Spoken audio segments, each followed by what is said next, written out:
Madam Speaker, is the Honorable Ichungw'Ah in order to continually discuss our leaders, Azimio leaders, in bad light while knowing that the Kenyan police are not trained in the military affairs and are going to die in Haiti? Is he?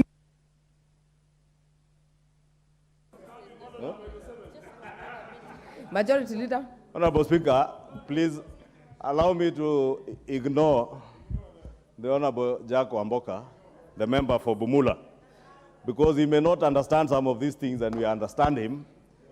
Because, Honorable Speaker, I was saying the police are going to Haiti on a policing mission to restore law and order like they do every day. Honorable Speaker, they are not going into a nation where there is war. And there's a whole difference between restoring law and order. That is why we are not sending the Kenyan Defense Forces. We are sending the police to deal with gangs, Honorable Speaker. Honorable Speaker, that particular, Honorable Speaker, if you can protect me from these unnecessary interjections by people who Actually, Majority Leader, we had capped 2 minutes. Kindly wind up. Let me finish. It's only that I'm being interrupted by this otherwise reckless shouting by the people on the front bench.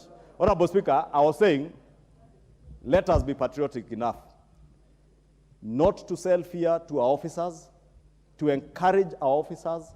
Many young men and women in this country are waiting for police recruitment to Majority join Leader, those do you want forces. to be informed by Honorable Junet?